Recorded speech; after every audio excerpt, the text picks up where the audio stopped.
ಎಲ್ಲರಿಗೂ ನಮಸ್ಕಾರ ರೀ. ಹೆಂಗದಿರಿ? ನಾನು ಶ್ವೇತಾ. ಜಗತ್ನ್ಯಾಗ ನಡೆದಿರೋ ಸುದ್ದಿನ ನಮ್ಮ ಉತ್ತರ ಕರ್ನಾಟಕ ಭಾಷೆದಾಗ ಹೇಳಕ್ ಬಂದೀನಿ. ಮಸ್ತ್ ಚಹಾ ಕುಡ್ಕೋತ ಖಡಕ್ ಮಿರ್ಚಿ ಮಂಡಕ್ಕಿ ನೋಡ್ರಿ. ಕೇಳ್ರಪ್ಪೋ ಕೇಳ್ರಿ, ಕರ್ನಾಟಕದ ಮಹಿಳೆಯರೇ, ಅಕ್ಕ ತಂಗಿಯರೇ, ತಾಯಂದಿರೇ, ನಿಮ್ಮೆಲ್ಲರ ಸಲುವಾಗಿ ಭರ್ಜರಿ ಆಫರ್ ಒಂದು ಕಾಯ್ಲಿಕತ್ತದ. ನಾಳೆ ಬೆಳಗಾದ್ರ ಸಾಕು ನಿಮ್ಮನಿ ಬಾಗಿಲಿಗೆ ಸೀರೆಗಳ ಸುರಿಮಳೆನೇ ಆಗ್ತದ. ಇನ್ ಮ್ಯಾಲ ನಿಮ್ ಮನ್ಯಾಗ ನಿಮ್ಮ ಅಪ್ಪನೋ, ನಿಮ್ಮ ಅಣ್ಣನೋ, ಇಲ್ಲ ನಿಮ್ಮ ಗಂಡನೋ, ನಿಮ್ಮ ಮಗನೋ ಸೀರೆ ಕೊಡ್ಸಿಲ್ಲ ಅಂತಂದ್ರ ಮನ್ಸಿಗೆ ಹಚ್ಕೊಳ್ಳೋ ಗೋಜಿಗೆ ಹೋಗ್ಬೇಡ್ರಿ ನೀವು. ಯಾಕಂದ್ರ ನಿಮ್ದು ನೀವು ಸೀರೆ ತಗೊಳಿಕ್ ಆಗಿಲ್ಲ ಅಂದ್ರು ಸಹಿತ, ಯಾರು ಸೀರೆ ಕೊಡ್ಸಿಲ್ಲ ಅಂದ್ರು ಸಹಿತ, ವರ್ಷಕ್ಕೆ 2 ಹೊಸ ಸೀರೆ ನಿಮ್ಮ ಸಲುವಾಗಿ ಕಾಯ್ತಿರ್ತಾವ. ಅಷ್ಟೇ ಅಲ್ರಿ, ನಿಮ್ ಜೊತೆ ಶಾಪಿಂಗಿಗೆ ಬರ್ಲಿಕ್ಕೆ ಯಾರು ತಯಾರಿಲ್ಲ, ಅದಕ್ಕೂ ಒಂದು ಆಫರ್ ಐತಿ. ಖುದ್ದು CM ಸಿದ್ದರಾಮಯ್ಯನವರೇ ನಿಮ್ ಜೊತೆ ಶಾಪಿಂಗಿಗೆ ಬಂದ್ ವರ್ಷಕ್ಕೆ 2 ಸೀರೆ ಕೊಡ್ಸುತ್ತಾರ. ಅರೇ, ಇದು ಏನ್ ಮಜಾಕಲ್ರಿ, ಸೀರಿಯಸ್ ಆಗಿ ಹೇಳಲಿಕತ್ತೀನಿ ನಾನು. ಸಿದ್ದರಾಮಯ್ಯನವ್ರು ಏನೋ ನಾಳೆ ದಾಖಲೆಯ 17ನೇ ಬಜೆಟ್ ಮಂಡಿಸ್ಲಿಕ್ಕೆ ತಯಾರಾಗಿ ನಿಂತು ಬಿಟ್ಟ. ಆದ್ರೆ ಈ ಬಜೆಟ್ನ್ಯಾಗ ಒಂದು ಅಚ್ಚರಿಕಾದೈತಿ. ಈ ಗೃಹಲಕ್ಷ್ಮಿ ಯೋಜನೆದ 2,000 ರೂಪಾಯಿ ರೊಕ್ಕ ಕೊಡ್ಲಿಕತ್ತಾರಲ್ಲ, ಅದ್ರ ಜೊತೆಗೆ ವರ್ಷಕ್ಕೆ 2 ಸೀರೆ ಅಂತ ಘೋಷಣೆ ಮಾಡೋ ಸಾಧ್ಯತೆ ಐತಿ ಅಂತ. CM ಸಿದ್ದರಾಮಯ್ಯ ಸಾಹೇಬ್ರೆ, ನೀವೇನೋ ವರ್ಷಕ್ಕೆ 2 ಸೀರೆ ಅಂತ ಘೋಷಣೆ ಮಾಡಿಬಿಡ್ತೀರಿ, ಆದ್ರೆ ಹೆಣ್ಮಕ್ಳ ಬಗ್ಗೆ ನಿಮಗೇನೋ ಗೊತ್ತಿಲ್ಲಿನ. ಸುಮ್ಮನೆ ನೀವು ಕೊಟ್ಟಂತಹ ಸೀರಿನ ಅವ್ರ ಮನೆಗೆ ತಗೊಂಡ್ ಹೋಗ್ತಾರ ತಿಳ್ಕೊಂಡ್ರೆ ನೀವ? ನೋವೇ, ಚಾನ್ಸೇ ಇಲ್ಲ. ನೀವೇ ಅವ್ರ ಜೊತೆ ಹೋಗಿ ಶಾಪಿಂಗ್ ಹೋಗ್ಬೇಕಾಗ್ತದ. ಈ ಸೀರೆಯಾಗ ಈ ಕಲರ್ನಾಗ ಬ್ಯಾರೆ ಡಿಸೈನ್ ಇಲ್ಲೇನು, ಈ ಡಿಸೈನ್ಯಾಗ ಬ್ಯಾರೆ ಕಲರ್ ಇಲ್ಲೇನಂತ ಕೇಳಿ ಸೆಲೆಕ್ಟ್ ಮಾಡಿದ ಮೇಲೆ ಅವ್ರಿಗೆ ಮನ್ಸಿಗೆ ಇಷ್ಟ ಆದ್ಮೇಲೆ ಆ ಸೀರೆ ತಗೊಂಡ್ ಮನಿಗೆ ಹೋಗುದು. ನೆನಪಿರ್ಲ್ಯಾ, ನೀವ ಹೋಗಿ ಕೊಡಿಸ್ಬೇಕಾಗ್ತತ್ ನೋಡ್ರಿ. ಅಯ್ಯ, ಈ ಗೃಹಲಕ್ಷ್ಮಿದ 2,000 ರೂಪಾಯಿ ಮೊದಲು ಚಂದಂಗೆ ತಿಂಗಳ ಕೊಡ್ರಿ, ಅದೇ ಸರಿಯಾಗಿ ಬರಾಕತ್ತಿಲ್ಲ ಅಂತದ್ರಾಗ ಸೀರೆ ಬೇರೆ ಕೊಡಿಸ್ತಾರಂತ ಅಲ್ಲಿಗತ್ತಾರ ಮಂದಿಗ. ಸಿದ್ದರಾಮಯ್ಯನವ್ರೇನೋ ತಮ್ಮ ಸ್ವಂತ ರೊಕ್ಕ ಖರ್ಚು ಮಾಡಿ ತಮ್ಮ ಕಿಶೆನ್ ತೆಗೆದು ನಿಮಗ್ ಸೀರೆ ಕೊಡಿಸ್ತಾರ ಅಂತ ತಿಳ್ಕೊಂಡ್ರೆ ನೀವ? ಇಲ್ಲ, ಆ ರೊಕ್ಕ ಫೈನಲ್ ಆಗಿ ನಿಮ್ಮ ಮನಿ ಗಂಡು ಮಕ್ಕಳ ಕಿಸೆಯಿಂದಲೇ ಕಟ್ ಆಗುದು. ಯಾಕಂದ್ರ ನಾಳೆ ಬಜೆಟ್ನ್ಯಾಗ ಈ ಪೆಟ್ರೋಲ್ ಡೀಸೆಲ್ ಮ್ಯಾಲಿನ ಸೆಸ್ ತೆರಿಗೆಯನ್ನ 1 ರೂಪಾಯಿ ಹೆಚ್ಚಿಗೆ ಮಾಡ್ತಾರಂತ. ಅಲ್ಲಿಗೆ ತಿಳ್ಕೊಂಡ್ಬಿಡ್ರಿ, ಕೆರೆಯ ನೀರನ್ನು ಕೆರೆಗೆ ಚೆಲ್ಲಿ ನಿಮ್ಮ ಮನೆ ಗಂಡು ಮಕ್ಕಳ ಕಿಸೆಯಿಂದ ರೊಕ್ಕ ವಸೂಲಿ ಮಾಡೋದಂತೂ ಗ್ಯಾರಂಟಿ. ಆದ್ರ ಆ ರೊಕ್ಕದಿಂದ ನಿಮ್ಮೆಲ್ಲರಿಗೆ ನಿಮ್ಮಿಷ್ಟದ ಸೀರೆ ಸಿಗ್ತೈತೋ ಇಲ್ಲೋ ಆ ದೇವರಿಗೆ ಗೊತ್ತು. ಇನ್ನು ಈ ಕಾಂಗ್ರೆಸ್ ಶಾಸಕರೆಲ್ಲ ಫಾರಿನ್ ಟ್ರಿಪ್ ಹೋಗಿದ್ರು ನೋಡ್ರಿ, ಅಧ್ಯಯನ ಮಾಡ್ಲಿಕ್ಕಂತ ಹೇಳಿ ಎಲ್ಲರೂ ಹೊಳ್ಳೆ ಬಂದ್ ಬಿಟ್ಟಾರ. ದೇವನಹಳ್ಳಿ ಏರ್ಪೋರ್ಟ್ನ್ಯಾಗ ಮೀಡಿಯಾದವ್ರಿಗೆ ನೋಡಿ ಯಾಕೋ ಕಾಂಗ್ರೆಸ್ ಶಾಸಕರು ಅಂಜದಂಗ್ ಕಾಣತೈತಿ. ಹಿಂಗ ಏನ್ ಕ್ಯಾಮ್ರಾ ಹಿಡ್ಕೊಂಡು ಮೈಕ್ ಹಿಡ್ಕೊಂಡು ಬಂದ್ರ ಯಾಕೆ ಬಂದಿರಿ ನೀವು, ಎದಕ್ ಬಂದಿರಿ ಅಂತ ಹೇಳಿ ಅಂಜ್ಲಿಕತ್ತಾರ. ಕ್ಯಾಮ್ರಾ ಇತ್ತಂದ್ರ ಆಯ್ತು, ಕಣ ತಪ್ಪಿಸ್ ಹೋಗ್ಲಿಕತ್ತಾರ ಯಾಕೋ ಪಾಪ.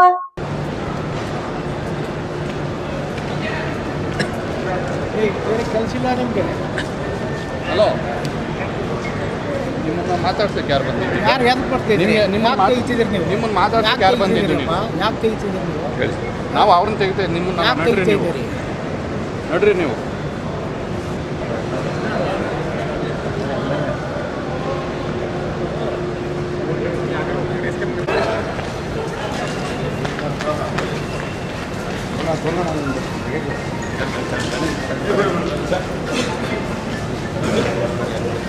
ಓಹೋಹೋ, ಏನ್ ಫಾರಿನ್ ಟ್ರಿಪ್ ಮಾಡಿ ಬಂದ್ರಲ್ಲ, ದೊಡ್ಡ ಯಾ ಇಲಾಖೆಯಿಂದ ಹೋಗ್ಲಿಕತ್ತಾರ, ಇದು ಅಧ್ಯಯನ ಅದು ಇದು ಅಂತ ಏನೇನೋ ಬಹಳ ಸುದ್ದಿ ಎದ್ದಿತ್ತು. ಈಗ ಸೀದಾ ಹೇಳ್ಬಿಟ್ಟಾರ, ಯಾವ ಅಧ್ಯಯನನೂ ಇಲ್ಲ, ಯಾವ ಚರ್ಚೆನೂ ಇಲ್ಲ, ಅದೆಲ್ಲ ಸುಳ್ಳೈತಿ. ನಾವು ಫ್ಯಾಮಿಲಿ ಜೊತೆ ಟ್ರಿಪ್ ಹೋಗಿದ್ವಿ, ಮಜಾ ಮಾಡ್ಲಿಕ್ಕೆ ಎಂಜಾಯ್ ಮಾಡ್ಲಿಕ್ಕೆ ಹೋಗಿದ್ವಿ ಅಂತ ಹೇಳಿ ಕಾಂಗ್ರೆಸ್ ನಾಯಕ BM ನಾಗರಾಜ್ ಹೇಳ್ಬಿಟ್ಟಾರ. ಏನೇನು ಪಾಯಿಂಟ್ ಔಟ್ ನೋಟ್ ಡೌನ್ ಮಾಡಿ ಸರ್ಕಾರಕ್ಕೆ ಏನಾದ್ರು ಗಮನ ಹೇಳ್ತೀವಿ, ಹೆಂಗೆ ಏನ್ ಮಾಡ್ಬೇಕು, ಯಾವ ರೀತಿ ರೋಡ್ಗಳನ್ನ ಮಾಡ್ಬೇಕು. ರಾಜಕೀಯದ ಬಗ್ಗೆ ಏನ್ ಚರ್ಚೆ ಮಾಡಿದ್ರಿ ಸರ್? ರಾಜಕೀಯಕ್ಕೆ ಇಲ್ಲಿ ಬಂದ್ಮೇಲೆ ಮಾಡೋದಲ್ಲಿ ಏನಾಗ್ತಿದೆ ಅಂತ ಗೊತ್ತಾಗ್ತಿತ್ತು, ನಮ್ಗೇನ್ ಗೊತ್ತಾಗಲ್ಲ. ದೇವೇಂದ್ರಪ್ಪ ಅವ್ರು ಹೇಳ್ತಾರೆ ರಾಜಕೀಯದ ಚರ್ಚೆ ಆಗಿದೆ ಅಂತ ಸರ್. ಅದು ಅವ್ರಿಗೆ ಗೊತ್ತಿಲ್ಲ, ನನಗೆ ಗೊತ್ತಿಲ್ಲ.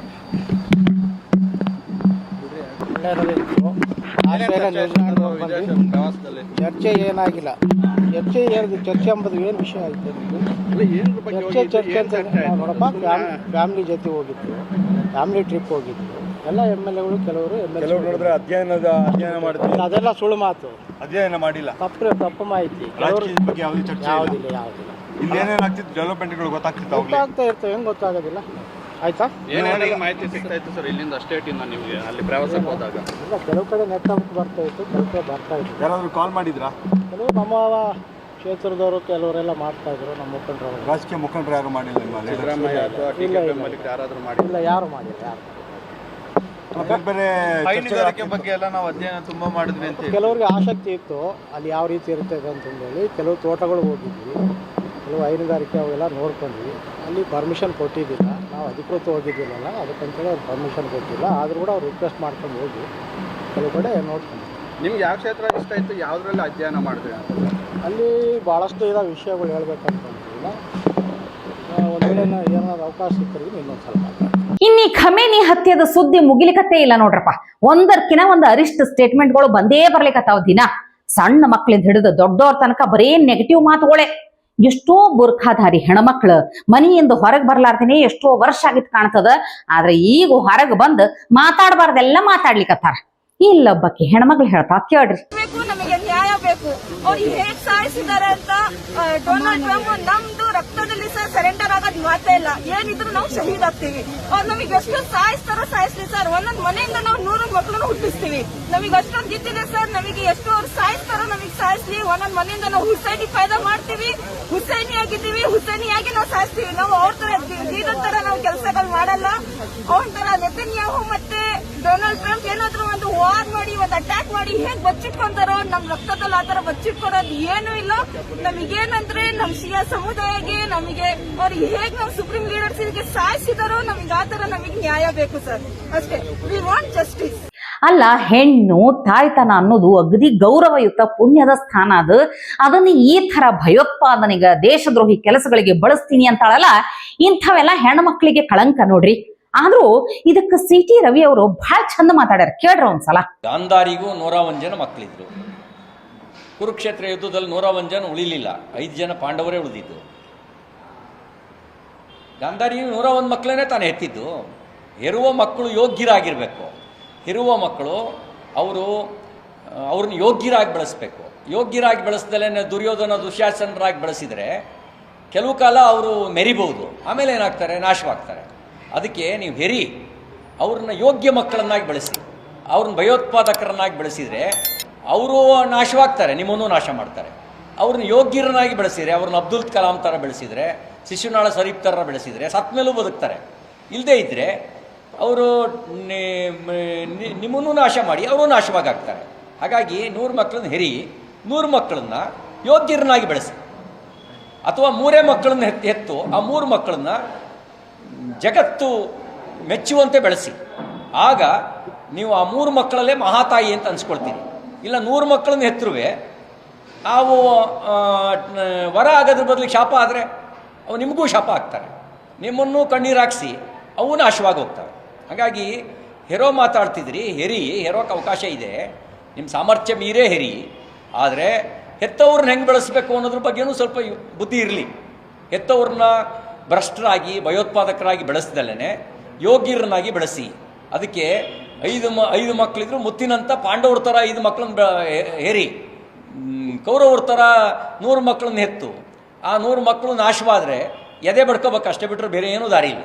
ಎಷ್ಟು ಬೇಕಾದ್ರೂ ಹಡಿಯವ ನಿನ್ನ ಸಾಮರ್ಥ್ಯ ಮೀರಿ. ಆದ್ರೆ ಈ ತಾಯಿ ಮಕ್ಕಳ ನಿಷ್ಕಲ್ಮಶ ಬಾಂಧವ್ಯಕ್ಕ ಯಾವುದೇ ಕಳಂಕ ಬರದಂಗ, ಗೌರವಕ್ಕೆ ಚ್ಯುತಿ ಬರದಂಗ ಸಿಟಿ ರವಿ ಅವರು ಬಹಳ ಚಂದ ಬುದ್ಧಿ ಮಾತು ಹೇಳ್ಯಾರ. ಇದರ ಅರ್ಥ ಆದ್ರ ಬಾಳ ಚಲೋ ಐತಿ. ಇನ್ನು ಈ ರೀಲ್ಸ್ ಸಲುವಾಗೋ ಏನೋ ಗೊತ್ತಿಲ್ಲ, ಹದಿಹರೆಯದ ಬಿಸಿ ರಕ್ತ ಏನೋ ಗೊತ್ತಿಲ್ಲ, ಯಾಕೆ ಹಿಂಗ ಮಾಡ್ತಾವ ಅನ್ನೋದ ಗೊತ್ತಾಗಲ್ಲ. ರೋಡ್ ಮ್ಯಾಲ ವೀಲಿಂಗ್ ಅಂತಾವ್ ನೋಡ್ರಿ, ಇವ ಯಂಗ್ಸ್ಟರ್ಸ್ ನಡುರಾತ್ರಿ ಹೋಗ್ತಾವ, ವೀಲಿಂಗ್ ಮಾಡ್ಲಿಕ್ಕೆ ಹೋಗಿ ಹೆಂಗ ಬೀಳ್ತಾವ್ ನೋಡ್ರಿ ಮುಗ್ಗರ್ಸಿ.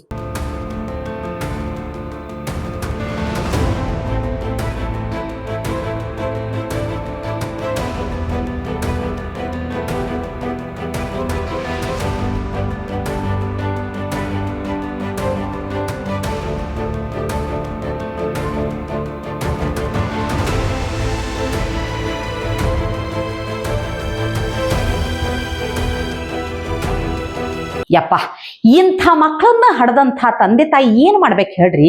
ಎಷ್ಟು ಟೆನ್ಷನ್ ಆಗಿರ್ತಾರ ಪಾಪ. ಮನಿ ಹೋದ ಮಕ್ಕಳು ಸುರಕ್ಷಿತವಾಗಿ ಮನಿ ಹೊಳ್ಳೆ ಬರ್ತಾವ ಇಲ್ಲ ಅಂತ ಹೇಳಿ ಏನೋ ಇಂಥ ಮಕ್ಕಳಿದ್ರ 108 ಟೆನ್ಷನ್ ನೋಡ್ರಿ. ಯಾವಾಗ ಇಂಥವಕ್ಕೆಲ್ಲ ಬುದ್ಧಿ ಬರ್ತದೋ ಏನೋ ಗೊತ್ತಿಲ್ಲ.